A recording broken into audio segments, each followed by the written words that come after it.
Hello students, in the last class we have read about water. We have read about physical properties of water and what is water. Water is a compound and all.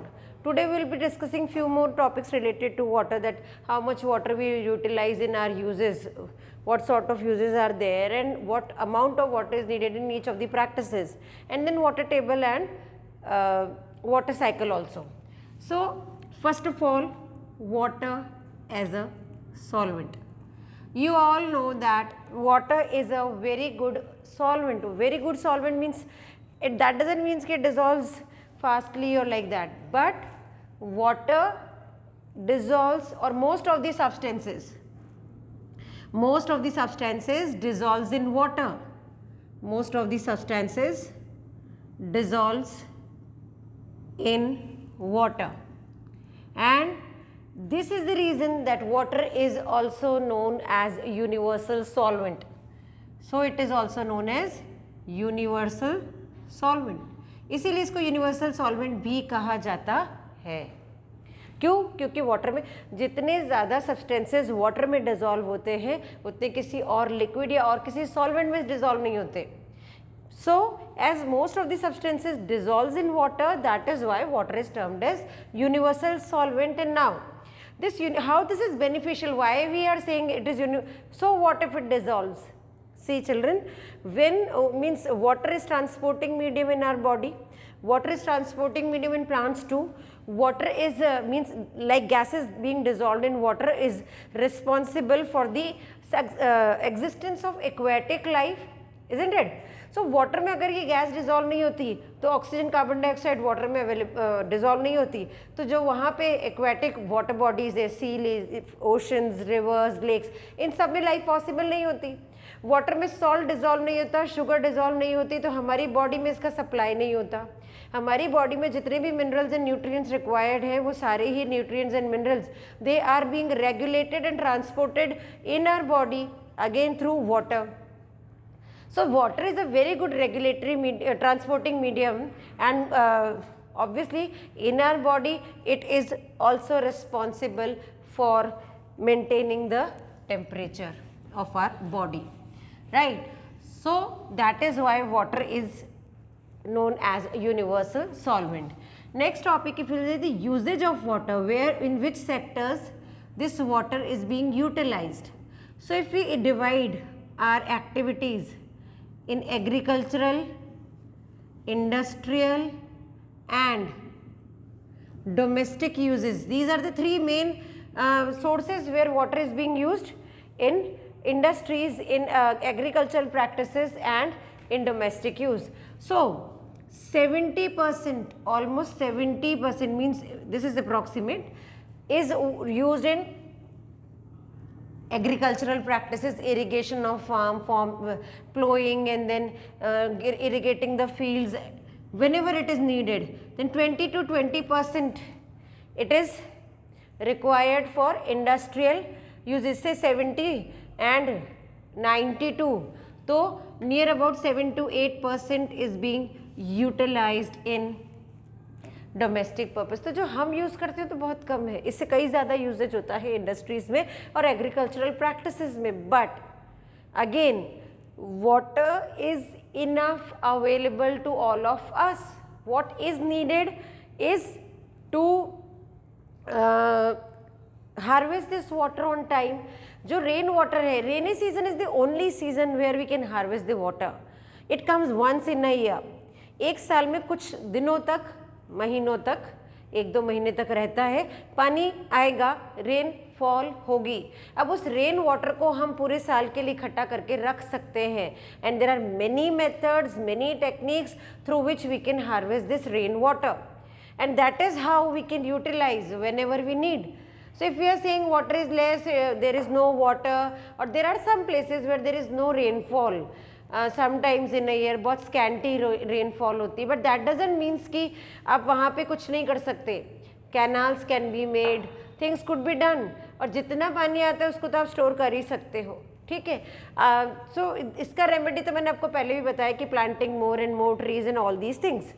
So this was about usage of water, that in which sector what amount of water is required. Then comes our water cycle. Water cycle, see as the name suggests, नाम से ही पता पड़ता है cycle of water. कहाँ से? Flow of water from oceans to form the clouds and back to the oceans and other aquatic bodies or other water sources is known as water cycle. Now how does this happens? See, due to sun's heat, these are the major source. Sea, oceans, these are the major source of water. Even rivers, lakes, ponds, but I am not mentioning because इसके सामने तो वो छोटा लगेगा. तो sea and oceans का जो water है that is continuously, और हर water body का continuous क्या हो रहा है? Evaporation. Other than these water bodies, these trees which are there, they are also evaporating water through transpiration. I told you, मैंने पहले भी आपको बताया था, ठीक है. सो यहाँ से भी वाटर इवेपोरेट हो रहा है सन की हीट की वजह से. These water vapour which are being evaporated and water being evaporated and formed, they form clouds when they reach high, when they combine with the dust particles, ice droplets and all, ठीक है. And when they are heavy enough, they are condensed, and when they are heavy enough, they fall down in the form of rain or precipitation. And not only this, but ऐसा तो नहीं है कि भाई समुद्र के ऊपर से इवेपोरेशन हुआ तो बारिश भी सिर्फ समुद्र में होगी ना. एयर करंट्स भी होते हैं.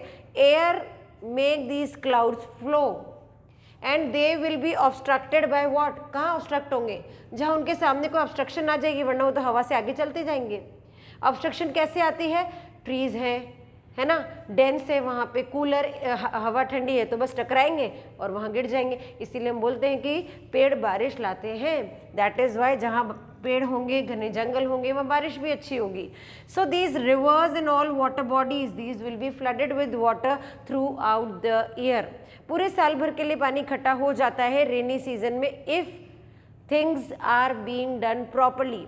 अभी ही थोड़े दिन पहले काफ़ी अच्छी बारिश हुई and in that rainy season हमने देखा कि इतना सारा ओवरफ्लो था, वेस्टेज ऑफ वाटर था. क्यों था? Because of poor drainage system. Drainage system अच्छा नहीं था, नाले बंद हैं, नालियाँ बंद है, अच्छे से सफाई नहीं होती है, कूड़ा करकट जमा है. That is why they are being blocked and the water is expelling out on the roads and it was difficult for a person, for not only person, for the colonies which were submerged in water to get their necessity, basic necessities even. उनको तो रोजमर्रा की चीज़ें भी नहीं मिल पाई 3-4 दिन तक. ऐसा भी हुआ. So this should not be done. If you are getting enough water, then drainage system, if ये drainage system अच्छा होता तो ये सारा पानी कहाँ जाता? नदी में. नदी से हम बहुत सारी चीज़ें कर सकते हैं. हाइड्रो इलेक्ट्रिसिटी प्रोड्यूस करते हैं. इलेक्ट्रिसिटी आपके घर में जो करंट बिजली आती है वो इसी से आती है. उसके अलावा इरिगेट होती है, कैनाल्स में पानी जाएगा, खेत हरे भरे होंगे. और नहीं कहीं जाता है तो भरी रहेंगी तो सारे साल भर पीने के लिए काम में आएंगी, दूसरे यूजेस के लिए काम में आएंगी. सो हमें वाटर की इंपॉर्टेंस तो समझनी पड़ेगी and this should not be done कि मैं ही क्यों ऐसा करूँ. Why means don't throw things here and there. Take very good care of your environment. ये सब चीज़ें हमें सबको ही ध्यान में रखनी है. सो to important factors play a very important role in evaporation. First is sun's heat and second is gravity of earth. gravity का क्या रोल है? gravity देखो बेटा, gravitational force which attracts everything towards earth. earth की जो gravity है वो अपनी तरफ अट्रैक्ट करती है चीज़ों को. तो ये पानी जो बादलों से गिरता है, so this is, ये नीचे क्यों आ रहा है? ऊपर भी जा सकता है, उड़ जाए, ना आए, अटक जाए कहीं. बट ग्रेविटी, इनफ ग्रेविटी है कि it attracts the water down. That is Y जो स्लोप्स होंगे वहाँ से भी पानी नीचे ही आएगा, उल्टा ऊपर कभी नहीं जाता. सो these two factors play a very important role other than this phenomenon, that is evaporation, condensation, and evaporation followed by condensation, you know, that is known as distillation. तो ये तो process होता ही है, but this gravity and sun's heat play a very important role. Now connected with this topic, I'll explain you how we recharge the groundwater. We have read earlier that ground में भी water जाता है. अब कैसे जाएगा? मान लीजिए this is a garden area और a forest area, anything where there are more and more trees, जहाँ पे बहुत सारे ट्रीज हैं. And this is a cemented road. We are two pictures in front of you. ये क्या है? एक सीमेंटेड कॉन्क्रीट रोड है ना, कॉन्क्रीट. और यहाँ पे आपके पास क्या है? सॉइल है, कच्ची मिट्टी, जिसमें पेड़ ग्रो करे. अब रेनफॉल सब जगह हो रही है, यहाँ पर भी और यहाँ पर भी. What will happen? Water which is being drop down, यहाँ जो पानी आएगा वो पेड़ की जड़ों तक जाएगा मिट्टी के थ्रू, और इसी प्रोसेस को seeping down of water into the soil is known as infiltration. इसको तो हम इनफिल्ट्रेशन बोलते हैं. तो क्या होता है कि ये पानी नीचे जाता है. अब अगर आपने सॉइल का स्ट्रक्चर पढ़ रखा है तो उसमें बेड रॉक भी आती है. थोड़ी दूर तक आपको मिट्टी मिलेगी, गीली मिट्टी मिलेगी, फिर पानी मिलना शुरू होगा, सॉरी चट्टानें मिलेंगी, थोड़ी पत्थर मिलेंगे, और ज़्यादा खोदोगे तो नीचे पानी मिलना शुरू हो जाएगा. जहाँ से हमें ग्राउंड में पानी मिलना स्टार्ट हो जाता है उस लेवल से ही हमारा वाटर टेबल लेवल स्टार्ट होता है. Now what will happen is when it rains, these roots absorb only that much amount of water which is needed by a tree or any of the small plant whatever, जिसको जितनी ज़रूरत है उतना लेते हैं. Extra water moves down through these soil and reaches to these जो bed rock होती है, बड़ी बड़ी चट्टानें होती है, उनके बीच में जाके पानी इकट्ठा होता जाता है और ग्राउंड वाटर लेवल को बढ़ा देता है. मान लीजिए इस तरीके से है, यहाँ पे ये पत्थर है एंड ऑल. सो इस ऐसा तो नहीं है कि जमे हुए रहते हैं, there are spaces and all, कोई छोटा कोई बड़ा. तो water will reach down and it will start accumulating itself, और प्योर वाटर जाएगा, साफ पानी रहता है, कुछ भी गंदगी नहीं आती. All solid components are absorbed और ऑब्स्ट्रक्टेड हियर ओनली. देखो सॉलिड ऑब्जेक्ट्स में फ्लो करने की कैपेसिटी नहीं होती, वो अपने आप आगे नहीं जा सकते, उन्हें तो धक्का मार के ले जाना पड़ता है. पानी, हवा, ये अपने आप अपना रास्ता बना लेते हैं. And that is why this water will flow down and it will form a level from. तो जब भी आप देखते हो ना, कभी आप लोगों के आसपास या आप ही के घर में आपने देखा हो कि आपने जब खुदाई की है बोरवेल के लिए या बोरिंग करवाने के लिए, तो बोरिंग क्या होता है? एक पंप आप उसमें करवाते हो, ऐसे डिगिंग, एंड डिगिंग में जहाँ से आपको पानी मिलना, मान लीजिए आप यहाँ से वाटर ही वाटर है, अब मिट्टी रॉक्स नहीं आ रही है, बहुत पानी है अच्छे से, तो आप ये वाटर टेबल लेवल हो गया. सो upper limit of ground water, ground में जहाँ से हमें पानी मिलना स्टार्ट हो जाए उसी को हम वाटर टेबल लेवल बोलेंगे. Now this water table level, और ये जो रॉक्स होती हैं मैंने बताया ना अभी, इनके बीच में जो पानी इकट्ठा हो जाता है in between the rocks and all, that is known as aquifer, उसको एक्वीफर बोलते हैं. ठीक. Now this water table level जो धीरे धीरे डाउन हो रहा है, डाउन मतलब हमें और ज़्यादा डेप्थ में जाना पड़ता है, तब कहीं जाके हमें थोड़ा पानी मिलता है, और वो भी कब सूख जाएगा पता नहीं. ऐसा क्यों? उसके लिए ये, अब ड्रेन तो यहाँ पर भी हो रही है, हमने क्या करा, पेड़ को काट दिया और सीन कुछ ऐसा हो गया. यहाँ पर बना ली बड़ी सी बिल्डिंग, अब उस बिल्डिंग में इतने सारे लोग, सबका कंजम्पशन है वाटर का, है ना, लेकिन ये जो पानी रेनी सीजन में आ रहा है इनफ आता है, इतना आ जाता है कि आप पूरे साल भर उसको इकट्ठा कर लो. तरीका आना चाहिए, तो you will not gate insufficient supply of water throughout the year. अब क्या हुआ, कंक्रीट है, कंक्रीट और सीमेंट वाटर एब्जॉर्ब नहीं करता, जितना भी पानी आ रहा है वो सारा बहकर ड्रेन्स में जाकर वेस्ट हो रहा है, नदी में चला जाएगा. नदी को कौन रोक सकता है, वो आगे चली जाएगा पानी, आपके पास तो नहीं रुका. आपको रोकना है, ठीक है, बिल्डिंग बनाना भी ज़रूरी है, लोग रहेंगे कहाँ, we need some protected place. तो what we can do is, ये बिल्डिंग के ऊपर roof top rain water harvesting system होता है. Roof top rain water harvesting means what ever water is being fall down on the roof is being collected through a pipe, वो नीचे आता है, और नीचे भी हम फिर यहाँ पर एक स्क्रीन लगा के रखते हैं, जाली, सो दैट सॉलिड कुछ आ गया या ऐसा कुछ ऑब्जेक्ट है तो वो यहीं रुक जाए. बाकी सारा वाटर एक टैंक में जाएगा, उस टैंक से फिर इसका जो आगे आउटलेट होता है वो होता है ग्राउंड में. अब यहाँ से पानी आया, फिल्टर हुआ, थोड़े से इसमें पेबल्स एंड सैंड रहता है, एंड यहाँ पर और फिल्टर हुआ, एंड देन दिस रीचेज. अब जितना भी पानी आपकी छत पर, बिल्डिंग की छत पर, आस पड़ोस के घर में, सब बिल्डिंग्स हैं, उतना सारा पानी कहाँ जा रहा है? ग्राउंड में। अब अगर इस बिल्डिंग में बोरवेल है और आप यहाँ पर रहने वाले लोग, all these are using this borewell, they can get enough water throughout the year, क्योंकि आपने यूज़ कर रहे हो, रेनी सीजन में इसको फिर से रिचार्ज कर रहे हो, तो if water is recharge there will be no problem, है ना। अदर देन दैट थोड़ा आपको कच्ची मिट्टी वाला जगह भी रखना चाहिए, वहाँ पे ट्रीज़ भी हो, सो दैट इससे भी जो एक्सेस वाटर है वो ग्राउंड में चला जाए and it can increase the ground water table level. Now there are two factors, सबसे पहला इंक्रीजिंग पॉपुलेशन, दूसरा industries, growth of industries, industrialization. अब ज़्यादा इंडस्ट्रीज होंगी तो वाटर का यूजेज भी ज़्यादा होगा, मशीन का, कूलिंग है, साफ सफाई है, मेंटेनेंस है, everything, so they will use water.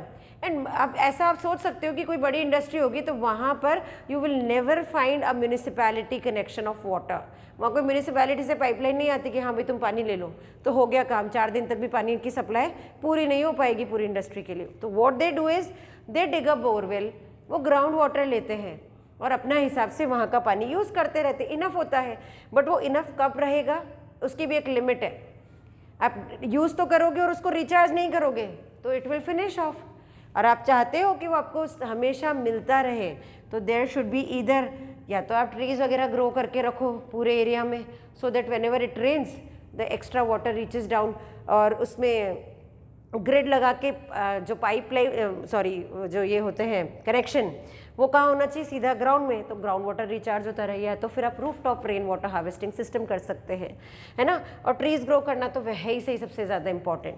So in order to maintain water table level, water table का लेवल बनाने के लिए हम लोगों को क्या करना पड़ेगा? सबसे इम्पॉर्टेंट, ट्रीज़ ग्रो करो, ज़्यादा ट्रीज़ कट मत करो, नहीं ज़रूरत है तो नहीं कट करना है, और ज़रूरत है करना है तो वहाँ पर कुछ इस तरीके का करो कि ग्राउंड में भी वाटर जाता रहे ड्यूरिंग द रेनी सीजन, ठीक है। So this was about water table, we have discussed water cycle and water as a solvent. In next class 2 more topics are there which we will read and then we will finish with the chapter. Thank you.